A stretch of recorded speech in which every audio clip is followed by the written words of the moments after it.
10 simple ideas to help overthinkers stop spinning their wheels. Overthinking doesn't sound so bad on the surface. Thinking is good, right? But overthinking can cause problems. When you overthink, your judgments get cloudy and your stress gets elevated. You spend too much time in the negative. It can become difficult to act. If this feels like familiar territory to you, here are 10 simple ideas to free yourself from overthinking. Awareness is the beginning of change. Before you can begin to address or cope with your habit of overthinking, you need to learn to be aware of it when it's happening. Anytime you find yourself doubting or feeling stressed or anxious, step back and look at the situation and how you are responding. In that moment of awareness is the seed of the change you want to make. Don't think of what can go wrong, but what can go right.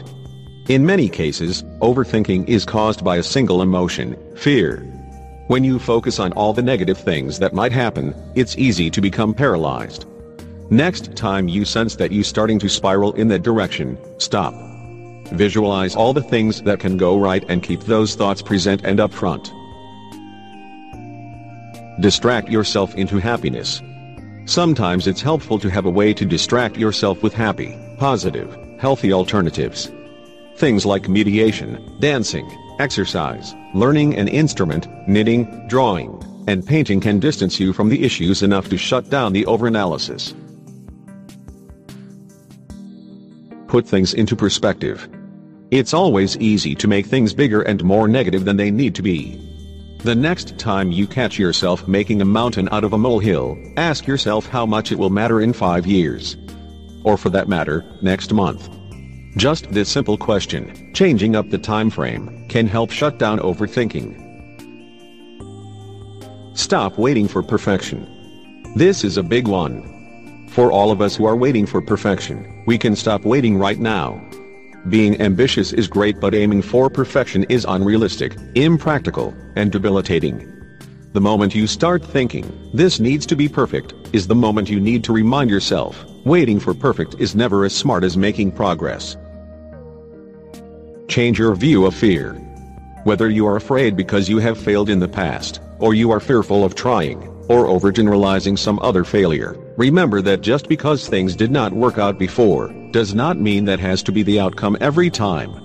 Remember, every opportunity is a new beginning, a place to start again. Put a timer to work. Give yourself a boundary. Set a timer for 5 minutes and give yourself that time to think, worry, and analyze. Once the timer goes off, spend 10 minutes with a pen and paper, writing down all the things that are worrying you, stressing you, or giving you anxiety. Let it rip. When the 10 minutes is up, throw the paper out and move on, preferably to something fun. Realize you can't predict the future. No one can predict the future. All we have is now. If you spend the present moment worrying about the future, you are robbing yourself of your time now. Spending time on the future is simply not productive. Spend that time instead on things that give you joy. Accept your best. The fear that grounds overthinking is often based in feeling that you aren't good enough, not smart enough, or hardworking enough, or dedicated enough. Once you have given an effort your best, accept it as such and know that, while success may depend in part on some things you can't control, you have done what you could do. Be grateful. You can't have a regretful thought and a grateful thought at the same time, so why not spend the time positively? Every morning and every evening, make a list of what you are grateful for. Get a gratitude buddy and exchange lists, so you have a witness to the good things that are around you. Overthinking is something that can happen to anyone. But if you have a great system for dealing with it, you can at least ward off some of the negative, anxious, stressful thinking and turn it into something useful, productive, and effective.